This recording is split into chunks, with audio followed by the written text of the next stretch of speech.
Greetings, race fans. Manic Beast here. We're on board the Carnival Spirit. We opened up the curtain this morning and we found this poor little fella out here on our balcony.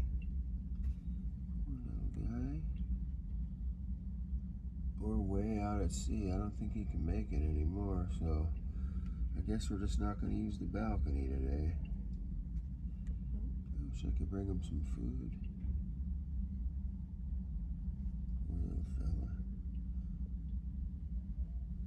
He got blown off course or something, and now he's stuck out at sea. He's looking at us, though. Well, I don't think he can see us. Those are tinted. He's looking right at us, baby. See his eyes?